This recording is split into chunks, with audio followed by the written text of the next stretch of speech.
Hello friends, स्वागत है आपका हमारे चैनल स्टडी क्लासेज बाय सभी मैम पर। फ्रेंड्स, आज मैं आपके लिए PET, SSC, railway, all competitive exams के प्रोस्पेक्टिव से करंट अफेयर्स और जीके जीएस के इंपॉर्टेंट क्वेश्चंस लेकर आई हूँ। दोस्तों, वीडियो को पूरा देखिएगा। चलिए आते हैं हम फर्स्ट क्वेश्चन की तरफ, जिसमें है निम्नलिखित में किस शासक ने बोध गया में बोधि वृक्ष को काट दिया था। दोस्तों, तो इसका ऑप्शन है महेंद्र, मिहिरकुल, अशोक एंड शशांक। इसकी व्याख्या को हम देखते हैं। जिस बोधि वृक्ष के नीचे बुद्ध को ज्ञान प्राप्त हुआ था उसे गौड़ राजा शशांक ने काट डाला। सम्राट अशोक के बेटे का नाम महेंद्र था। हुड राजा मिहिरकुल ने सैकड़ों बौद्धों को मौत के घाट उतारा था। ये शैव संप्रदाय से संबंधित थे। सम्राट अशोक ने बौद्ध धर्म को दूसरे देशों में फैलाया, इसे विश्व धर्म का रूप दिया। दोस्तों, तो इसका राइट आंसर है option number D.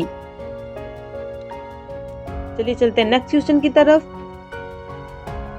Deccan education society की स्थापना किसने की थी? इसका ऑप्शन नंबर ए है आत्मा राम पांडुरंग, एनजीजी अगरकर, महादेव गोविंद रानडे एंड मालबारी शिंदे। तो इसकी व्याख्या को हम देखते हैं। डेक्कन एजुकेशन सोसाइटी की स्थापना 1848 में महादेव गोविंद रानाडे ने की थी। महादेव गोविंद रानाडे को पश्चिम भारत में संस्कृति पुनर्जागरण का अग्रदूत कहा जाता है।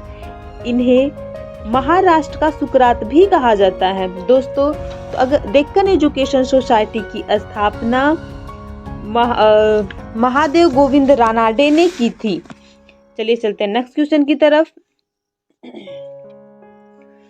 लोकहितवादी किसका उपनाम है? तो option number A Gopal Hari Deshmukh, जीजी अगरकर एंड मालबारी शिंदे।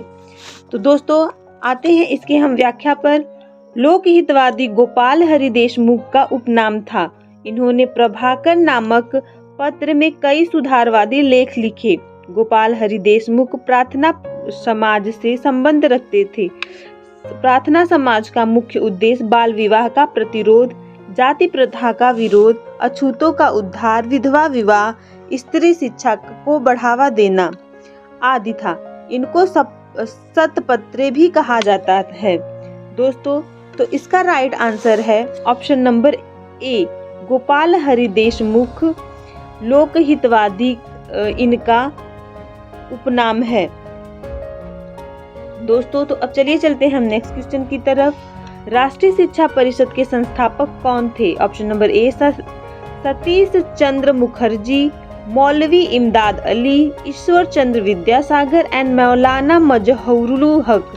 इसकी व्याख्या को हम देखते हैं। सतीश चंद्र मुखर्जी राष्ट्रीय शिक्षा परिषद के संस्थापक थे। वर्ष 1906 में इसका गठन बंगाल के एक स्वदेशी औद्योगिकरण आंदोलन के हिस्से के रूप में विज्ञान और प्रौद्योगिकी को बढ़ावा देने के लिए किया गया था। दोस्तों, तो इसका राइट आंसर है ऑप्शन नंबर ए। चलिए चलते हैं नेक्स्ट क्वेश्चन की तरफ। आजाद दस्ता किसने गठित किया? ऑप्शन नंबर ए जेबी कृपलानी, राम मनोहर लोहिया, अच्युत पटवर्धन, जयप्रकाश नारायण। व्याख्या देखते हैं हम इसकी।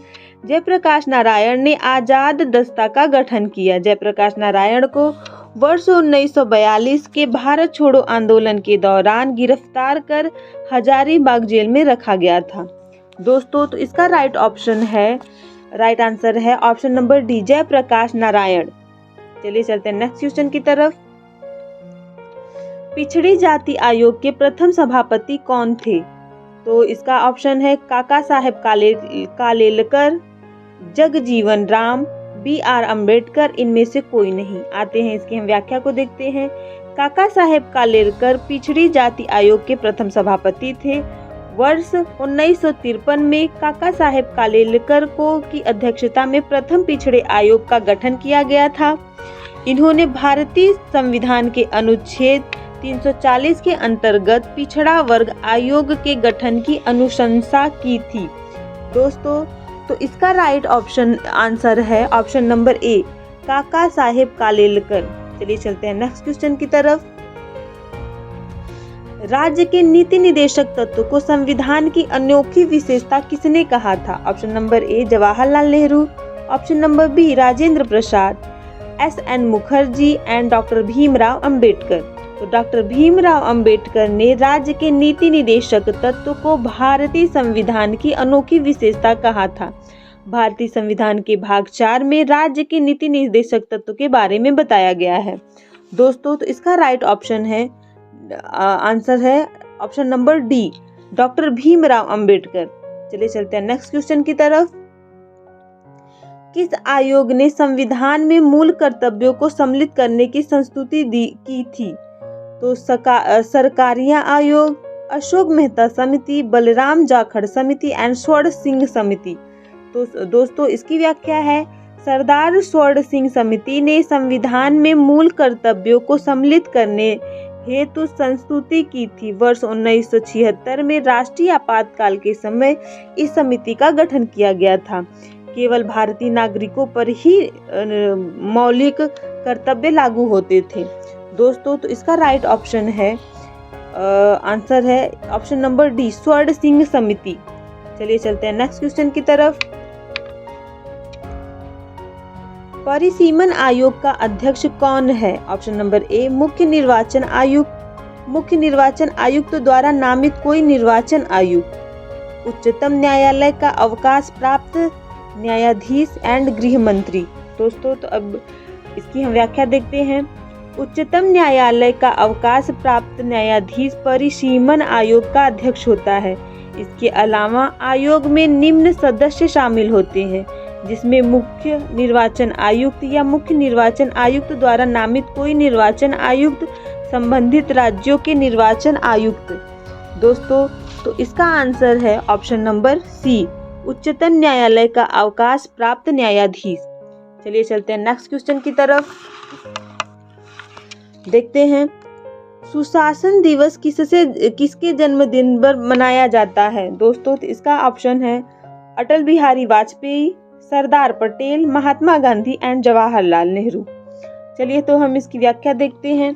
अटल बिहारी वाजपेयी के जन्मदिन पर सुशासन दिवस मनाया जाता है। सुशासन दिवस प्रत्येक वर्ष भारत में 25 दिसंबर को भारत के पूर्व प्रधानमंत्री अटल बिहारी वाजपेयी की जयंती के अवसर पर मनाया जाता है।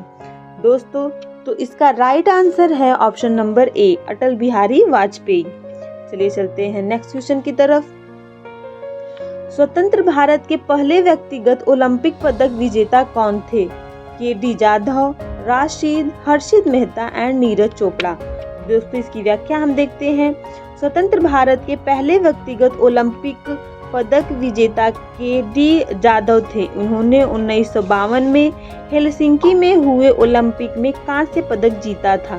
दोस्तों, तो इसका राइट ऑप्शन है ऑप्शन नंबर ए। चलिए हम नेक्स्ट पर चलते हैं। लवलीना बोरगोहेन किस खेल से संबंधित है? मुक्केबाजी से, पहलवानी से, टेबल टेनिस से, इनमें से कोई नहीं। इसकी व्याख्या को देखते हैं। लवलीना मुक्केबाजी खेल से संबंधित है। लवलीना बोरगोहेन भारत के पूर्वोत्तर राज्य असम की रहने वाली हैं।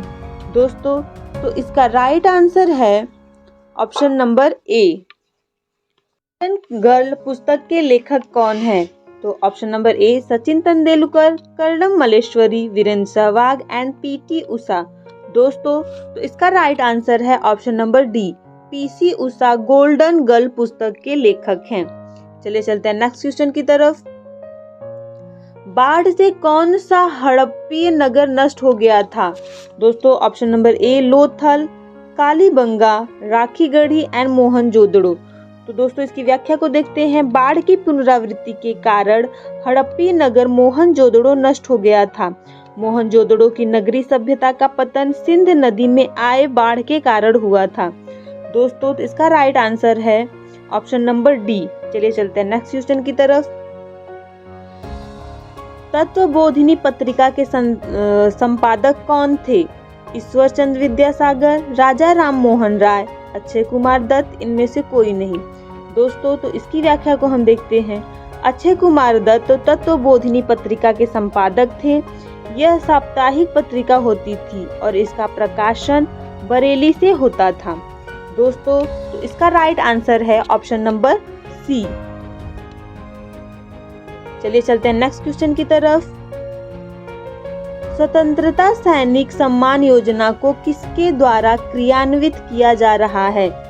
ऑप्शन नंबर ए गृह मंत्रालय, रक्षा मंत्रालय, वित्त मंत्रालय, इनमें से कोई नहीं। इस योजना के तहत देश भर में 23,566 लाभार्थी शामिल हैं। इसे गृह मंत्रालय द्वारा कार्यान्वित किया जा रहा है। दोस्तों, तो इसका राइट ऑप्शन आंसर है ऑप्शन नंबर ए गृह मंत्रालय। चलिए चलते हैं नेक्स्ट क्वेश्चन की तरफ। भारत में सर्वप्रथम लौह इस्पात कारखाना कहाँ स्थापित किया गया था? Option number A Paschim Bengal, Jharkhand, Chhattisgarh and Karnataka. Bharat में 1907 में जमशेदपुर झारखंड में सर्वप्रथम लौह इस्पात कारखाना दोराबजी टाटा द्वारा स्थापित किया गया। झारखंड में यह स्वर्ण रेखा और खरकई नदियों के संगम के समीप इसकाची में स्थित है। दोस्तों, तो इसका राइट आंसर है ऑप्शन नंबर बी झारखंड। चलिए चलते हैं नेक्स्ट क्वेश्चन की तरफ। निम्न में से कौन सा शहर जापान का मैनचेस्टर के नाम से जाना जाता है? दोस्तों, तो इसका ऑप्शन है टोक्यो, ओसाका, योकोहामा, नागासाकी। तो इसका व्याख्या है ओसाका को जापान का मैनचेस्टर कहा जाता है क्योंकि यह एक महत्वपूर्ण वस्त्र निर्माण केंद्र है। दोस्तों, तो इसका आंसर सही है ऑप्शन नंबर बी। चलिए चलते हैं नेक्स्ट क्वेश्चन की तरफ। निम्नलिखित में से किन उद्योगों को सनराइज उद्योग के अंतर्गत नहीं लिया जाता है? सूचना प्रौद्योगिकी उद्योग, शिक्षा से संबंधित उद्योग, चिकित्सा उद्योग, सूती वस्त्र उद्योग। दोस्तों, तो सनराइज उद्योग को उभरते हुए उद्योग के नाम से जाना जाता है। इसमें सूचना प्रौद्योगिकी, स्वास्थ्य एवं चिकित्सा तथा ज्ञान से संबंधित उद्योग शामिल है। तो इसका राइट आंसर है ऑप्शन नंबर डी सूती वस्त्र उद्योग। चलिए चलते हैं नेक्स्ट क्वेश्चन की तरफ। निम्न में से किसे भारत का मैनचेस्टर कहा जाता है? सूरत, हैदराबाद, अहमदाबाद एंड केरल। अहमदाबाद को भारत का मैनचेस्टर के नाम से जाना जाता है। गुजरात में साबरमती नदी के तट पर अहमदाबाद स्थित है। अहमदाबाद की आर्द्र जलवायु कताई और बुनाई के लिए आदर्श है। तो दोस्तों, इसका राइट आंसर है ऑप्शन नंबर सी। दोस्तों, अगर आपको हम किसी भी एग्जाम्स की प्रिपरेशन कर रहे हैं, उससे रिलेटेड किसी टॉपिक में कंफ्यूजन हो, तो आप हमें कमेंट बॉक्स में टाइप कीजिए। फ्रेंड्स, इससे हमें यह पता चलेगा कि हमारे व्यूअर्स किस टॉपिक से रिलेटेड वीडियो को देखना पसंद कर रहे हैं, उनके एग्ज़ाम में वह वीडियो कितना हेल्पफुल होता है। दोस्तों, thanks for watching this video. अगर आपको हमारी वीडियो पसंद आती है तो हमारे चैनल को सब्सक्राइब, वीडियो को शेयर तथा लाइक जरूर करें। अब मिलते हैं नेक्स्ट वीडियो में, तब तक के लिए नमस्कार।